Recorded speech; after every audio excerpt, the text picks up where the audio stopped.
지난 10월 13일 한 일간지 기사에 보면 한국경제연구원에서 전국 4년제 대학 3, 4학년 재학생과 졸업생 2,713명을 대상으로 취업인식조사라고 하는 결과를 보면 응답자의 65.3%, 그러니까 10명 중 한 6명, 7명쯤 되는 친구들은 구직을 단념한 상태로 조사되었습니다. 또한 이들 중에 33.7%는 구직 활동을 거의 안 하고 있는 것으로 조사되었고 23.2%는 의례적으로 그냥 형식적으로 구직 활동을 하고 있다고 응답했다라고 하는 기사입니다. 그러니까 9.6%, 10명 중 한 1명 정도가 정말 적극적으로 구직 활동을 하고 있지, 그 외 대부분의 많은 청년들, 취업을 앞둔 대학 3, 4학년 학생들이 취업을 단념한 상태나 마찬가지다라고 하는 기사입니다. 취업 경쟁이 갈수록 치열해지고 취업 문턱이 높아서 스스로의 스펙으로는 부족하다고 판단하기 때문에 구직 활동을 단념한다는 겁니다. 대학생들이 또 취업을 앞둔 학생들이 이렇게 구직 활동에서 서류 전형에서 마저 떨어지니 자존감, 자신감이 점점 낮아지는 상황이 되고 있다는 기사였습니다. 지금은 청년들의 위기입니다. 청년들이 소망을 잃어가고 있는 시기가 바로 오늘 저와 여러분이 살아가고 있는 지금 이 시대입니다. 계속되는 실패에 따른 이 취업에 따른 불안은 자존감을 떨어뜨리고 또한 주거 불안으로 인하여 결혼마저 포기하게 하는 시대. 매스컴을 보면 어떤 국회의원의 아들은 6년을 근무하고 50억이라고 하는 퇴직금을 받았다라고 하는 기사를 보면 우리 청년들의 마음이 어떻겠습니까? 상대적인 박탈감이 더 클 것으로 보여집니다. 아무리 둘러보아도 이 시대, 오늘 우리가 사는 이 시대는 소망이 보이지 않는 시대입니다. 청년들은 미래를 향해 바라볼 수 없는 두려움 그 자체로 살아가는 삶이 오늘 살아가는 청년들이죠. 그러나 비단 청년들 뿐이겠습니까? 오늘을 살아가는 코로나19라고 하는 이 시대를 살아가는 많은 분들도 이러한 미래에 대한 두려움과 어려움 속에 오늘 우리는 예배를 드리고 있습니다. 어쩌면 오늘 본문을 고백하는 상황이 우리의 고백이라 생각되어집니다. 우리 27절 한번 다 함께 고백하실까요? 야곱아 어찌하여 내가 말하며 이스라엘아 내가 이르기를 내 길은 여호와께 숨겨졌으며 내 송사는 내 하나님께서 벗어난다 하였느니라. 아멘. 세번역 성경은 이렇게 설명합니다. 야곱아 내가 어찌하여 불평하며 이스라엘아 내가 어찌하여 불만을 토로하느냐. 어찌하여 주님께서는 나의 사정을 모르시고 하나님께서는 나의 정당한 권리를 지켜주시지 않는다 하느냐라고 하는 것입니다.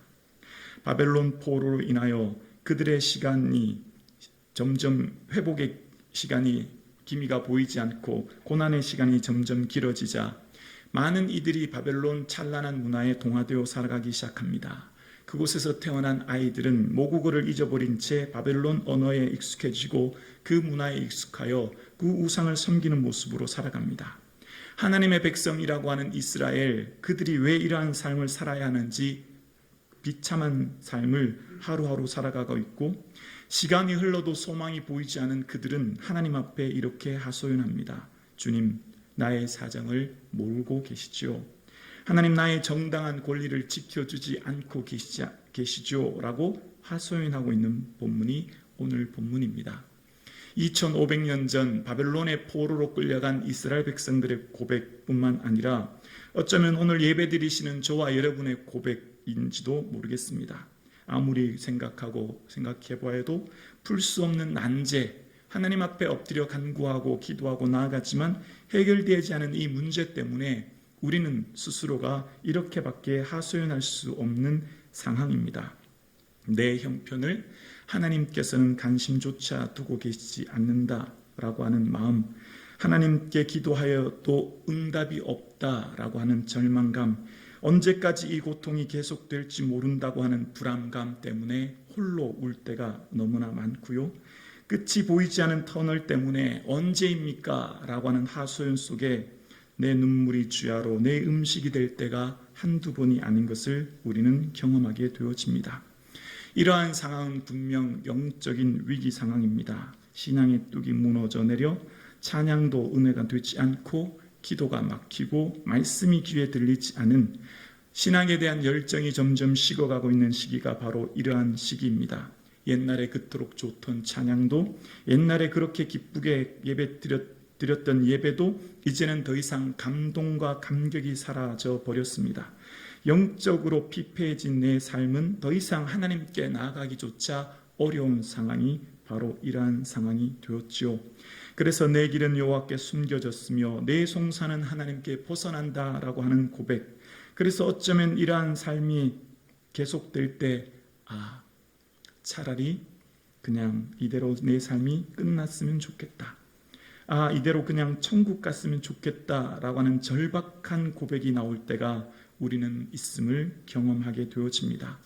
자, 오늘 본문을 묵상하면서 하나님께서는 이러한 탄식 가운데 있는, 절망의 한가운데 있는 이스라엘 백성들에게 무엇이라고 말씀하시는지 본문을 통해 한번 살펴보려고 합니다. 하나님께서는 이렇게 탄식 가운데 있는 이스라엘 백성들에게 과연 하나님은 무엇을 하고 계신지 그것을 우리에게 말씀하고 계십니다.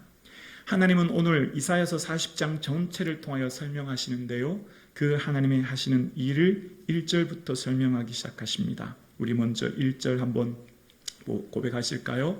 너희의 하나님 이르시되 너희를 위로하라, 내 백성을 위로하라. 2절이요. 너희는 예루살렘의 마음에 닿도록 말하며 그것에 외치라. 노역의 때가 끝났고 그 죄악이 사함을 받았느니라. 그의 모든 죄로 말미암아 여호와의 손에서 벌을 배나 받았느니라 할지니라 하시니라. 아멘. 회복이 지연되어지고 희망의 근거가 사라진 이스라엘 백성들에게 하나님은 위로와 소망의 메시지를 선포하고 계십니다. 이제 그들의 모든 고난의 때가 종식되었고 그들의 긴 터널에서 벗어나게 되었음을 말씀하고 계십니다. 노역이라고 하는 것은 비참한 상태를 말하는데요, 노역의 때가 끝났음을 이제 그들에게 선포하고 계십니다. 그러니까 이제 곧 얼마 있지 않으면 너희들이 그토록 절망하는 그 상황, 그 거대해 보이는 바벨론, 그 견고해 보이는 그 나라, 그 강대한 나라가 곧 무너질 것이다 라고 하는 거예요. 그리고 하나님께서는 위로만 선포하실까요? 아닙니다. 구체적으로 어떻게 이 일 하실지를 설명하시는데요, 3절 함께 고백할까요? 3절입니다. 외치는 자의 소리로 이르되 너희는 광야에서 여호와의 길을 예비하라, 사막에서 우리 하나님의 대로를 평탄하게 하라. 아멘.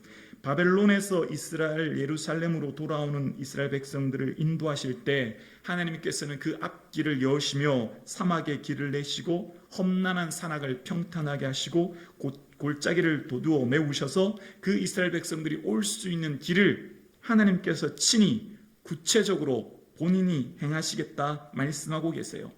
가만히 머물러 앉아있는 하나님이 아니라 이제 곧 이루어질 이스라엘의 회복을 위해 하나님이 친히 일할 것임을 선포하고 계시며 그 일하심으로 말미암아 모든 육체가 그것을 보게 될 거라는 거예요. 이제 하나님의 일하심을 너희뿐만 아니라 온 열방이 보게 될 것이다 말씀하고 계세요.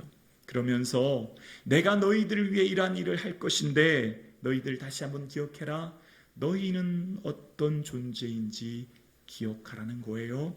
우리가 인생이 어떤 존재인지를 기억하라 말씀하시면서 6절에 이렇게 우리 인생을 설명하십니다. 6절 말씀입니다. 말하는 자의 소리여 이르되 외치라. 대답하되 내가 무엇이라 외치리까 하니 이르되 모든 육체는 풀이요 그의 모든 아름다움은 들의 꽃과 같으니. 아멘. 너희 인생, 너희 이스라엘 백성뿐만 아니라 너희가 그토록 강대해 보이는 그 바벨론도 들의 꽃과 같이 사라질 것이다. 너희들의 인생 또한 그렇게 연약한 존재가 될 것이다 라고 말씀하고 계십니다. 인생이 어떠한 존재인지 말씀하시며 그렇게 연약한 너희들에게 하나님께서는 우리를 이렇게 세우신다고 말씀하시면서 8절에 말씀하시는데요. 풀은 마르고 꽃은 시드나 우리 하나님의 말씀은 함께요 영원히 서리라 하라. 아멘.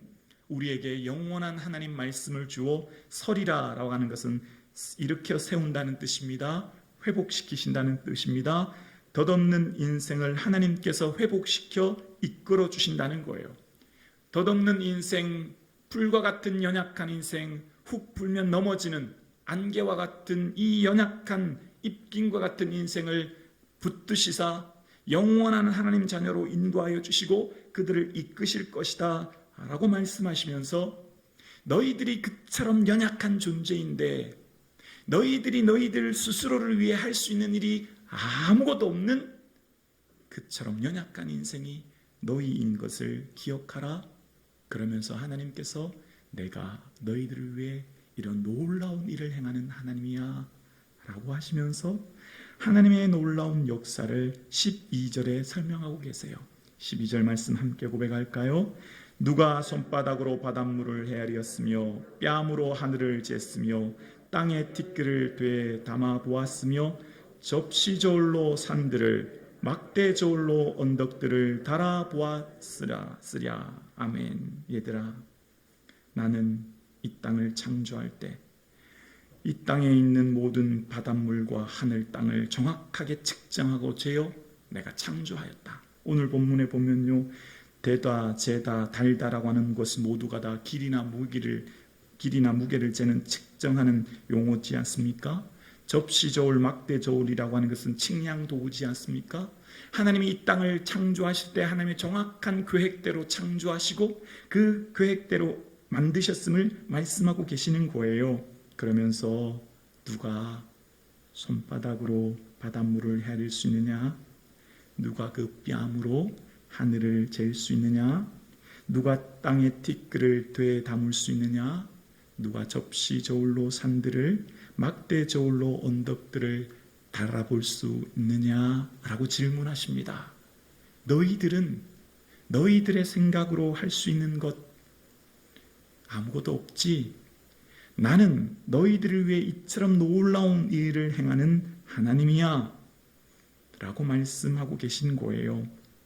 우리 인생이 얼마나 연약하며 하나님의 생각은 측량할 수 없음을, 하나님이 얼마나 크고 위대하신 분임을 말씀하고 계신 거예요.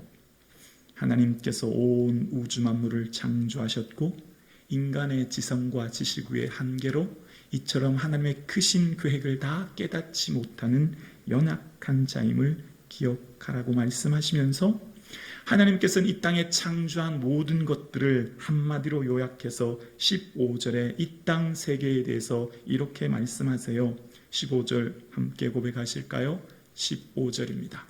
15절 없나요? 그러면 우리 성경책 한번 보시면서 고백하실까요? 성경책 15절이요.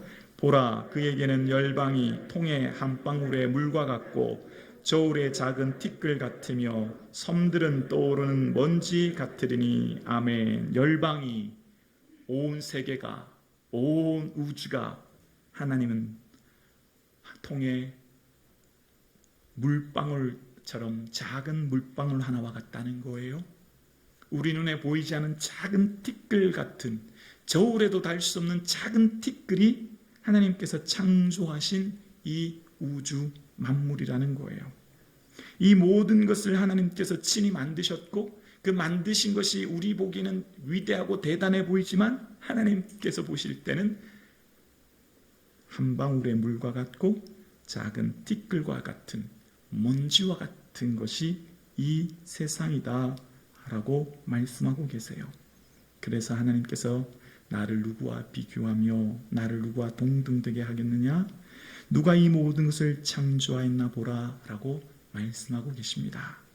하나님께서는 절망의 한가운데 있는 이스라엘 백성들에게 하나님께서 그들을 얼마나 사랑하시는지 이제 내 백성을 위로하라 선포하시며 구체적으로 하나님께서 어떻게 일하실지에 대해서 광야의 길을 내시며 사막에 내 대로를 내고 평탄하게 하실 그 하나님께서 일하심을 말씀하실 뿐만 아니라 우리 인생이 얼마나 연약한 존재인지 불의 꽃과 같이 잠깐 후면 떨어질 인생임을 기억하라 말씀하시면서 내가 창조한 이 온 우주는 한 방울의 물과 같이 작고 연약한 것임을 말씀하고 계십니다.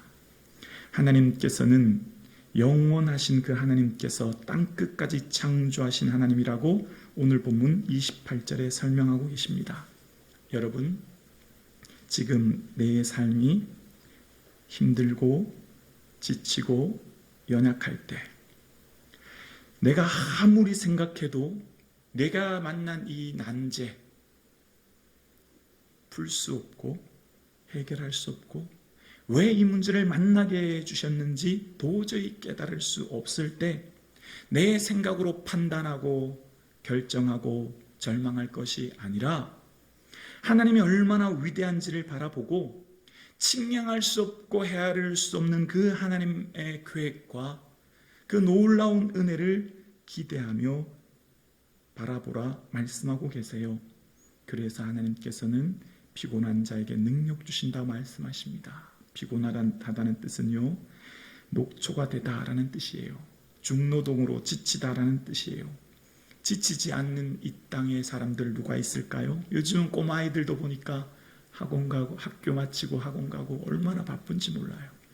꼬마아이들부터 노년에 이르기까지 힘들고 지치지 않은 인생 누가 있겠습니까? 마음이 무겁고 힘들지 않은 사람 누가 있겠습니까?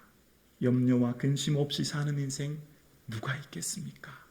다 힘들고 지친 것이죠. 하나님 앞에 나와 예배하고 기도하지만 그럼에도 불구하고 여전히 내 앞에 있는 거대한 산과 같은 이 문제, 바벨론의 포로로 갇혀있는 이스라엘 백성들처럼 꿈쩍도 하지 않은 바벨론, 저 강대한 나라가 우리에게 앞에 서 있는 것 같은 이 문제 앞에 우리는 오늘도 예배 드리고 있습니다. 이러한 상황 가운데 있는 저와 여러분에게 하나님은 오늘 저와 여러분에게 이렇게 말씀하고 계세요. 30절과 31절 우리 함께 고백할까요? 30절입니다. 소년이라도 피곤하며 곤비하며 장정이라도 넘어지며 쓰러지되 오직 여호와를 앙망하는 자는 새 힘을 얻으리니 독수리가 날개치며 올라감 같을 것이요 다른 박질하여도 곤비하지 아니하겠고 걸어가도 피곤치 아니하리로다. 아멘.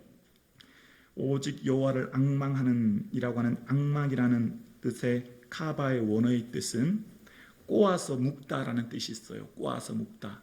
마치 어떤 끈 같은 거, 여러분 과거에 무슨 새끼줄 기억나시나요? 이렇게 막 꼬아서 절대 떨어질 수 없는 우리의 삶을 하나님 말씀에 꼭 붙들어 예수 그리스도께 꼭 묶어서 하나님께 꼭 달라붙어 있으라는 거예요. 염려가 오고 근심이 오면 어떻게 될까요? 점점 주와 멀어집니다. 점점 하나님과 멀어져요. 태양과 멀어지면 그만큼 그림자가 커지듯이, 그만큼 추위가 더 오듯이 주님과 멀어지면 그 시기는 영적인 슬럼프가 오는 시기입니다. 그때 사단이 기회를 노리는 겁니다. 여러분, 우리 인생은 누구나 다 우연히 이 땅에 태어난 존재는 없어요. 하나님의 정확한 목적과 계획을 가지고 오늘 우리가 살아가는 거예요. 베드로를 부르실 때 사람 낚는 어부가 되리라 말씀하셨죠. 그런데 실패하고 넘어지기도 하잖아요.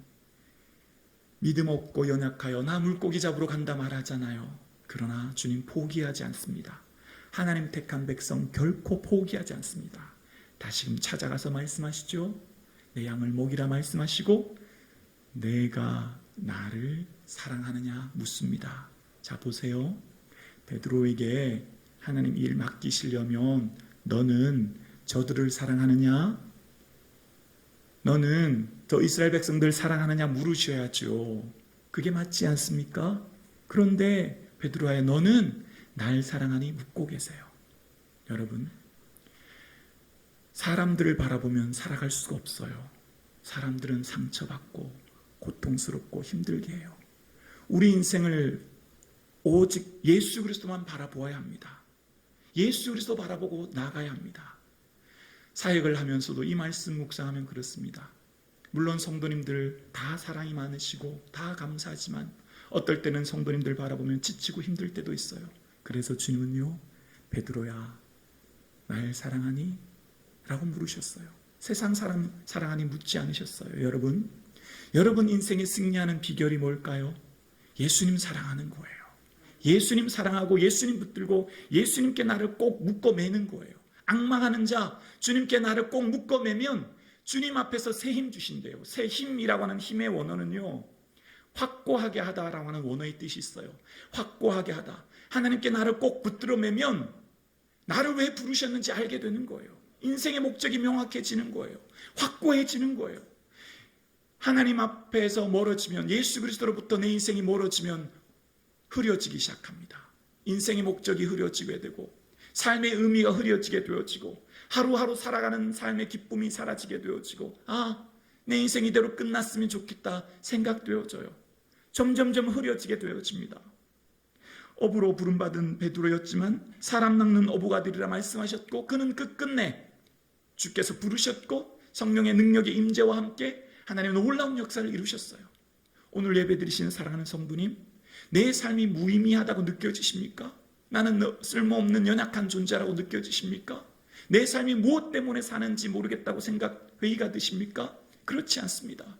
오늘 저와 여러분을 만드신 하나님 분명한 목적과 의도가 있으신 거예요. 하나님이 저와 여러분을 우연히 어쩌다가 이곳에 태어난 게 아니라 오늘 예배드리신 저와 여러분을 통한 하나님의 놀라운 계획, 내가 다 측량도 하지 못할 놀라운 하나님의 은혜가 예비되어 있음을 믿습니다. 성북중앙교회여 담대하라. 성북중앙교회여 꿈꾸라. 바라보라. 믿음으로 선포하라. 할렐루야. 여러분 꿈꾸십시오. 여러분 자녀, 여러분 사랑하는 남편과 아내, 절망 가운데 희망이 보이지 않습니까? 하나님께서 계획하신 일들은 나보다 크고 높다는 것을 바라보십시오. 내가 볼 수 없는 것, 내가 기대할 수 없는 것, 주님은 기대하고 준비하고 예비하고 계신 줄로 믿습니다. 아멘이십니까? 아멘입니다.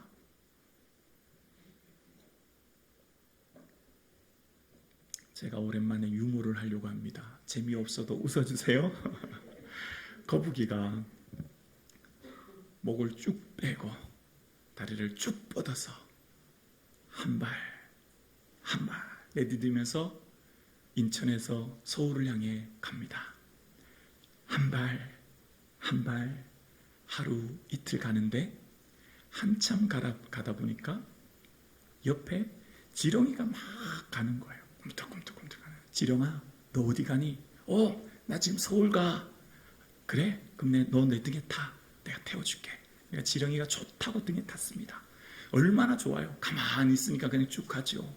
또 거북이는 한 발 열심히 서울을 향해 갑니다. 열심히 서울을 향해 가는데 옆에 딱 보니까 이번에는 군뱅이가 꿈틀꿈틀 앞으로도 가지도 못한 채 그냥 제자리에서 꿈틀꿈틀 하고 있는 거예요. 군뱅아, 너 뭐하냐? 나 서울 가는데 힘드네. 잘 가지지가 않아. 야, 타라. 내 등에 타라. 내가 태워줄게. 그래서 군뱅이가 딱 탔습니다. 그래서 거북이가 또 열심히 앞을 향해 갑니다. 그런데 등에 먼저 타고 있던 지렁이는 먼저 탔다고 딱 의시되면서 군뱅이한테 뭐라고 그런지 아세요? 군뱅아, 꽉 잡어. 엄청 빨로. 웃어주셔서 감사합니다.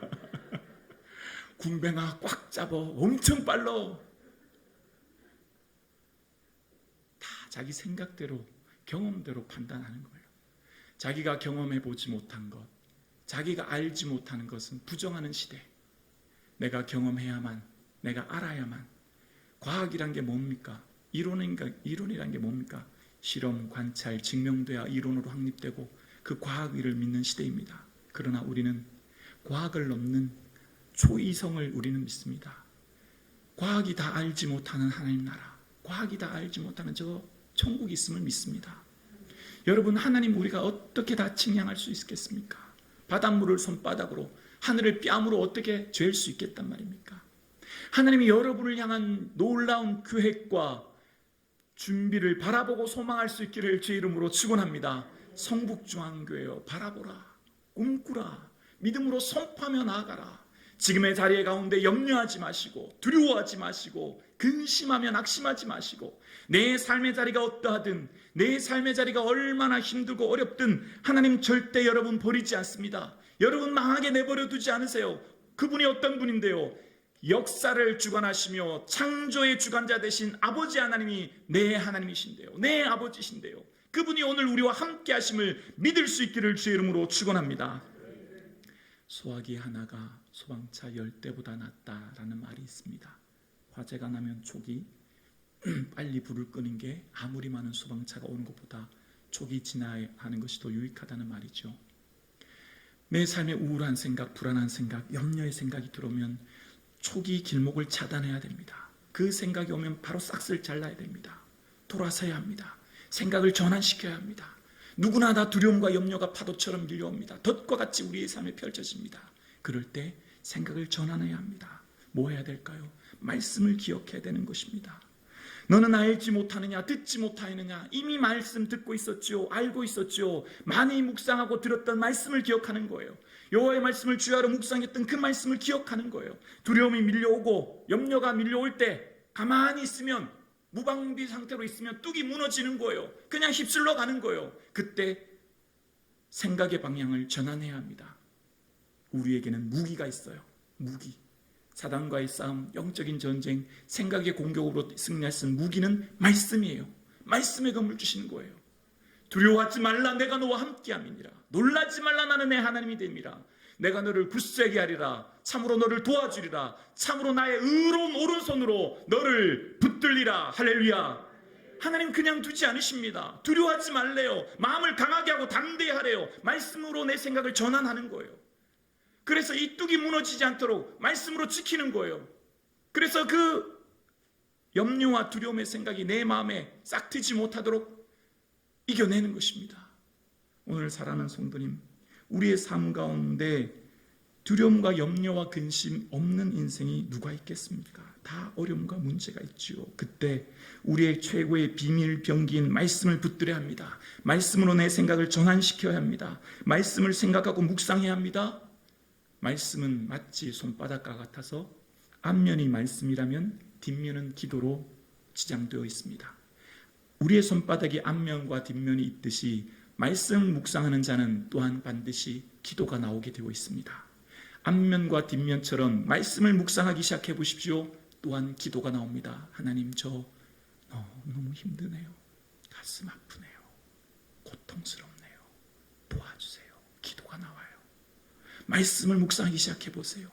세미한 하나님의 음성을 붙들어 보세요. 어떤 말씀이라도 붙들어 보세요. 사망의 음침한 골짜기를 다닐지라도 해를 두려워하지 않을 것은 주께서 나와 함께 하십니다. 어떤 말씀이라도 붙들어 보세요. 붙들면 반드시 그 다음 터져 나오는 것은 기도입니다. 하나님을 향한 하소연, 하나님을 향한 탄식, 그게 시편이잖아요. 그게 시편이잖아요. 하나님을 향해 하소연하고 하나님께 원망하고 하나님께 불평해도 괜찮습니다. 그것이 시편이요, 그것이 하나님 앞에 다 품어주시기 때문이에요. 그러면 살아나요. 영혼이 살아나요. 하나님 앞에 터치면, 하나님 앞에 울부짖으면, 하나님 앞에 고백하면 내 영혼이 살아납니다. 내 영혼이 하나님 앞에 새 힘을 얻게 되어 있습니다. 확고해집니다. 삶의 의미와 목적이 확고해지게 되는 거예요. 그래서 여러분, 우리의 모든 삶에 탄식이 우러나올 때, 근심이 날 때 주의 말씀 붙들 수 있기를 주의 이름으로 축원합니다. 보혜사 곧 내 아버지가 내 이름으로 보이실 성령, 그가 너에게 모든 것을 가르치고 내가 너에게 말한 모든 것을 생각나게 하리라. 성령님은 우리에게 말씀이 생각나게 하십니다. 하나님 평안과 기쁨으로 인도하여 주십니다. 생각을 지키시는 거예요. 지금 내 마음이 무엇으로 가득 차 있습니까? 어떤 생각이 나를 지금 지배하고 있습니까? 여러분, 어떤 생각으로 지금 이 예배당에 앉아 계십니까? 성령님께서 우리의 생각을 주장할 수 있기를 주의 이름으로 축원합니다. 오늘 이 말씀을 통하여 아직 나에게는 기회가 있다. 내게는 막다른 골목이 아니다. 나에게는 길이 있다. 끝이 아니다. 고백하며 나아갈 수 있기를 주의 이름으로 축원합니다. 왜 이것이 끝이 아닐까요? 우리에게는 길이 있습니다. 바로 예수 그리스도예요. 내가 곧 길이요 진리요 생명이라 말씀하셨잖아요. 다 사방이 막힌 것 같아도 괜찮아요. 다 꽉 막힌 것 같아도 괜찮아요. 우리에게는 아직 하나 남은 길이 있어요. 아니 어쩌면 그것이 전부일 수도, 그것이 가장 능력 있는 길일 수 있어요. 바로 예수 그리스도입니다.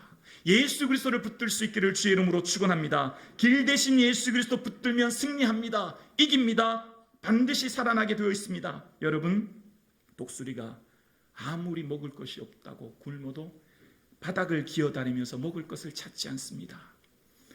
굶주리면 굶주릴수록 더 높이 상승기류를 타여 하늘로 올라가 저 멀리 먹을 것을 쫓아 하늘 높이 올라가듯이 우리가 아무리 지치고 연약한다고 하여도 낙심의 자리에 주저앉아 있습니다. 더 하늘을 솟구쳐 올라가는 독수리와 같이 기도의 날개를 펴보십시오. 하나님을 향한 기도의 돛을 펴보십시오. 그러면 하나님이 품어주시는 상승기로를 탈 것입니다. 성령에 주시는 그 능력과 권능을, 은혜를 누리게 될 것입니다. 하나님께서 주시는 그 은혜의 바람을 저와 여러분 누리게 될 것입니다. 어떤 고난, 어떤 절망도 주 앞에 엎드리는 자에게는 그것이 희망이 되어지며 소망이 되어지며 능력이 되어지며 은혜가 되어질 줄 믿습니다. 여러분, 어떤 문제 가운데 있어도 주의 말씀 묵상하여 주 앞에 엎드림으로 때를 따라 돕는 은혜를 얻기 위하여 은혜의 보좌 앞에 담대히 나가는 사랑하는 성북중앙 가정 되기를 주의 이름으로 축원합니다.